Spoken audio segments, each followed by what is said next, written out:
my name is Jem Schofield, and I'm a producer and an educator. I have a website called the C47. I do a daily, 5 days a week video podcast on production. And I'm actually here in upstate New York with a bunch of friends of mine.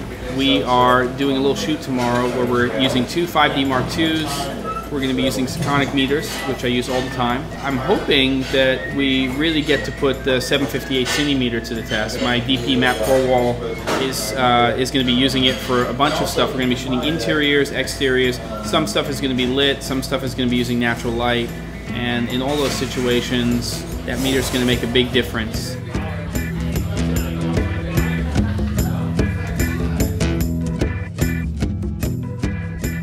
So we're basically here on a country road in the middle of nowhere with a bunch of friends and a very close friend of mine, Skip Sudduth, who is a director and actor.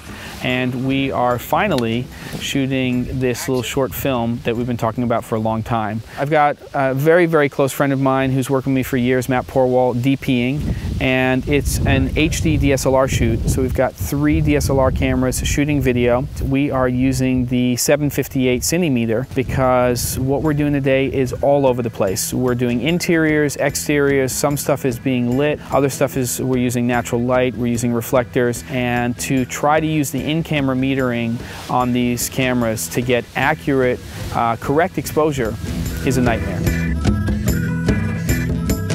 Okay, so here we are at the exterior of the trailer scene. We're dressing the set right now. We've got a bunch of lights up. One of the big questions that people ask me a lot is, why do I need to use a light meter? What is a light meter?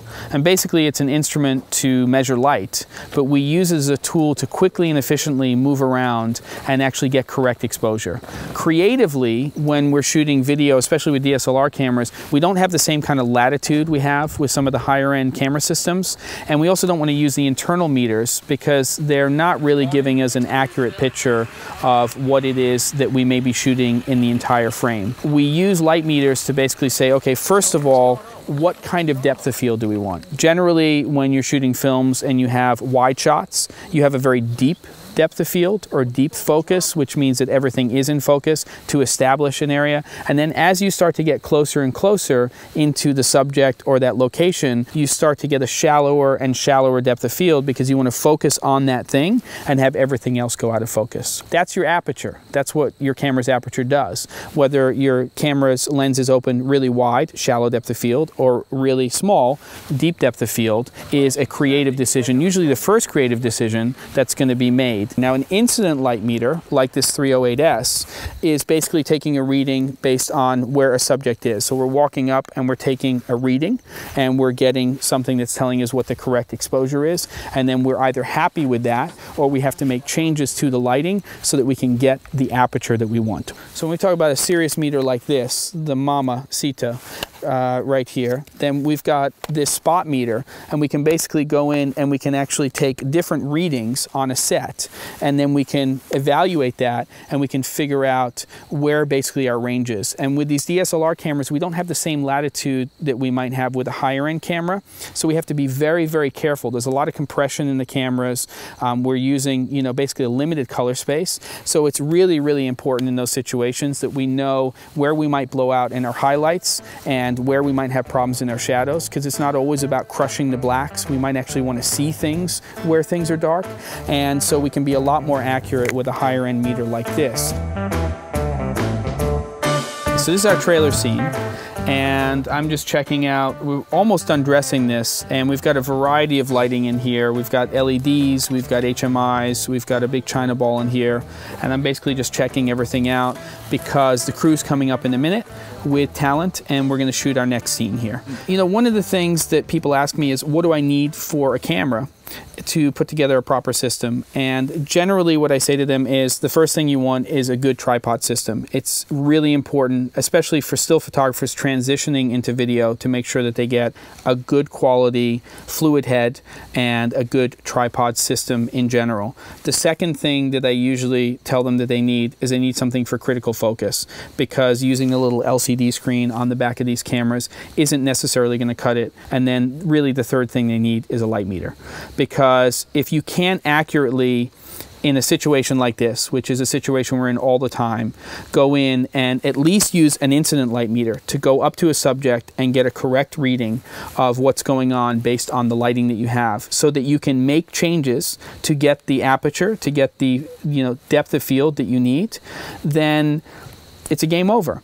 And using the in-camera metering is just really not the way to do it. We've got sometimes 3 cameras at a time running on this set, so we really need to be able to go over to a set and actually take readings in various places and make sure that we're getting correct exposure. All right, so it's just after 7:30 p.m. and we had a call at 5:30 a.m. One more shot, right, Matt? Martini's up. That's it. So long day, pretty remarkable. I mean, just sort of talk to me a little bit about, DSLR shooting. Obviously the crew made what we did today possible, but DSLR shooting, and talk about using the, I guess the 758 Cine, because it's the first time, at least in this kind of environment, that we've used them. So, absolutely. Yeah. Yeah, I mean, I think just shooting with the DSLRs was the only way that we could make this happen, because, I mean, we had, at this point I don't even know, we had a lot of setups and a lot of coverage per setup. The ability to have 3 cameras running simultaneously and be able to get our coverage in one take was incredible. Yeah, and we're dealing with that limited latitude on the DSLRs. So obviously when I'm doing sort of daily gearbox stuff, I'm using the incident meter, but using that 758 Cine, you had the spot meter on there. So just talk about that. Yeah, it was great. I mean, being in thankfully a cloudy, overcast day today gave us some beautiful flat light, but we're also, whenever we see the sky, shooting a flat white sky that doesn't generally read very well. So of course we want to make sure that if there is any detail in that sky, we're able to get it, and also that we're not creating more of a contrasty situation than we need to by checking what our shadows are doing, and then just, of course, making sure that our midtones are in. Yeah. So having that spot meter to check that, and being outside, the spot meter is mandatory if you're going to be checking what your exposure is in the background, unless you're going to send someone 400 yards down the road to check and see what's going on down there. You're stealing that. I may. It might happen. This thing's pretty amazing. Yeah. I mean, I know you've used it before, but yeah, it's sort of, all the variation that we had today. Well, and even our last setup here, we're doing this surveillance thing, and I'm, in the woods, with a 400mm lens shooting, and I was tired, and I couldn't get up and run over and check what the reading was at the table where we're shooting. Yeah. So having that spot meter to punch in and just grab it, awesome. And it was dead on. I was like, let's just make sure that we're on. So I ran in, and it was dead on. Yeah. Short film, 3 DSLRs, a couple of meters, and a great crew, and that's it.